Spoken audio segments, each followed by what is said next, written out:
स्वागत है आपका teach to each YouTube channel में। और आज भी मैं लेके आया हूं आपके लिए एसक्यूएल का एक स्पेशल क्वेश्चन।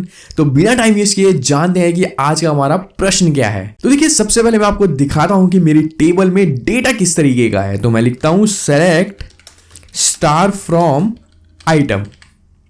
देखिए, यहाँ पे कस्ट आईडी है कि किस किस कस्टमर की क्या आईडी है, देन उनकी प्रोडक्ट आईडी कि उस कस्टमर ने किस प्रोडक्ट को खरीदा है, देन कितनी क्वांटिटी में खरीदा और किस डेट और किस टाइम पे। ठीक है, जानते हो अपने आज के प्रश्न को। Fetch count of customer ID where a single product purchased on a 2 or more different days. यानी कि हमें एक ऐसी क्वेरी लिखनी है जहां पे हमें पता चल पाए कि ऐसे कस्टमर का काउंट कितना है जिन्होंने एक प्रोडक्ट को एक से ज्यादा अलग अलग दिन में खरीदा है। यानी कि मान लीजिए अगर एक कस्टमर है, उसने एक प्रोडक्ट 2 अलग अलग दिन में खरीदा है, तभी उसका काउंट हमें मिले, अदरवाइज न मिले। जैसे कि आप देख रहे हैं कस्टमर आईडी 333, यहां पे इसके 2 रिकॉर्ड हैं। ठीक है, इसने ये प्रोडक्ट खरीदा है 1122 2 बार अलग अलग क्वांटिटी में, लेकिन इसने एक ही दिन खरीदा है। देखिए 6 को ही इसने ये प्रोडक्ट 2 बार खरीदा है, तो इसका काउंट नहीं आना चाहिए। हमारा क्वेश्चन था 2 और मोर डिफरेंट डेज।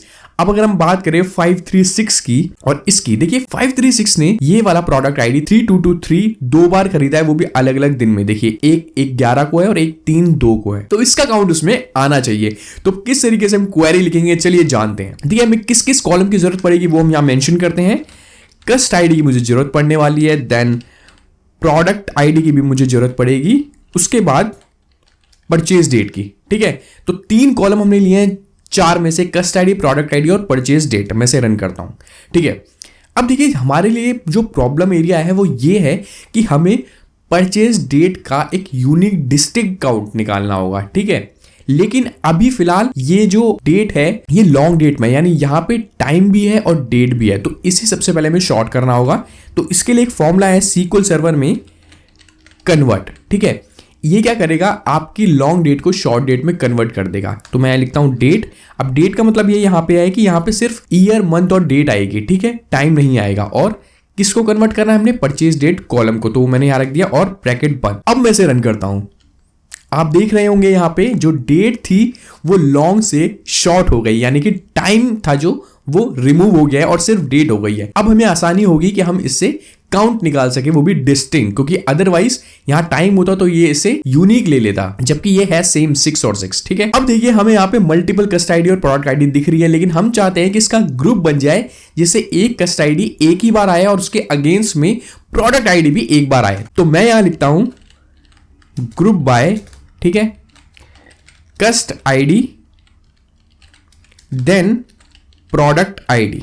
ठीक है, अब इससे होगा क्या, कस्ट आईडी और उसके अगेंस्ट में प्रोडक्ट आईडी एक एक बार ही आएंगी, लेकिन मैं इसे अभी रन नहीं कर सकता क्योंकि ये भी एग्रीगेट नहीं बना है। ठीक है, ये हमें एरर देगा। अब एग्रीगेट बनाएंगे इसे किस तरीके से, इस डेट को हम एक काउंट में बदल देंगे, क्योंकि अल्टीमेटली हमें इसका एक डिस्टिंक्ट काउंट चाहिए जिससे हम ये देख पाए कि कोई भी प्रोडक्ट है वो 2 अलग अलग दिन खरीदा जा रहा है या नहीं। ठीक है, तो मैं यहां करता हूं काउंट और डिस्टिंक्ट दोनों। ठीक है, जिससे कि पहले इसका डिस्टिंक्ट निकले और साथ में इसका काउंट निकले। और मैं इसे दे देता हूं और मैं यहां लिख देता हूं डिस्टिंक्ट काउंट। ठीक है, मैं इसे रन करता हूं। अब आप देख रहे होंगे कि यहां पे कस्ट आईडी एक बार आई है, उसके बाद वो रिपीट नहीं हुई है। प्रोडक्ट आईडी एक कस्ट आईडी के अगेंस्ट एक बार ही आई है, और उसके आगे डिस्टिंक्ट काउंट यानी ये डेट का डिस्टिंक्ट काउंट है।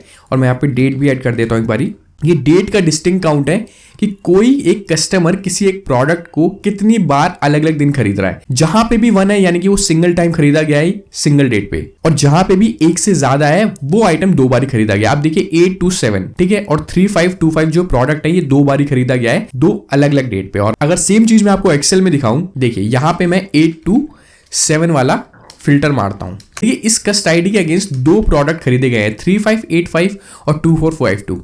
अब जो 2452 था ये वाला, ये एक बार खरीदा गया था, तो इसका काउंट वहां पे एक बार ही आया, लेकिन ये प्रोडक्ट 2 अलग अलग दिन खरीदा गया है। देखिए तो इसका काउंट 2 आया है, ये देखिए। तो अब यहां तक हमारा हो गया है। अब हमें क्या करना है कि जिसका भी एक से ज्यादा काउंट है हमें सिर्फ वही शो कराना है, क्योंकि एक का तो हमारे लिए कोई मतलब है नहीं। तो हम क्या करेंगे, यहाँ पे हैविंग यूज करेंगे, जो कि एग्रीगेट फंक्शन के साथ हमें कैलकुलेट कराने में मदद करता है। और हम ये लेंगे क्योंकि इसी को हमें यहाँ पे एज अ कंडीशन रखना है कि ये काउंट अगर 1 से ज्यादा है तो यहां पे वो प्रिंट हो। देखिए अब ये सिर्फ वही आइटम हैं जिनका डेट डिस्टिंक्ट काउंट 2 है, यानी एक से ज्यादा बार खरीदा गया है 2 अलग अलग दिन में। अब हमने क्वेश्चन के लास्ट पॉइंट पे हैं जहां पे हमें चाहिए था काउंट ऑफ कस्टमर आईडी, यानी कि हमें दिख रहा है ये 3 है लेकिन इसका काउंट आना चाहिए। तो उसके लिए मैं लिखता हूं यहां पे सेलेक्ट कस्ट आईडी, ठीक है, फ्रॉम इस टेबल से। इसको मैं इनर क्वेरी में डाल देता हूं और इसे क्लोज कर देता हूं और उसका नाम दे देता हूं टेम्प, ठीक है। और इस कस्ट आईडी का हमें क्या चाहिए, काउंट, और यहां मैं नाम देता हूं टोटल कस्टमर काउंट, ठीक है। मैं इसे रन करा तो अब देखिए 3 यहां पे आया है जो कि टोटल कस्टमर काउंट है, ऐसे लोग जिन्होंने कोई एक प्रोडक्ट एक से ज्यादा अलग अलग दिन में खरीदा है। तो आई होप आपको आज का प्रश्न अच्छा लगा हो, और अगर अच्छा लगा है तो प्लीज हमारे इस वीडियो को लाइक और कमेंट करना ना भूले, और साथ ही कर दे इस चैनल को सब्सक्राइब भी।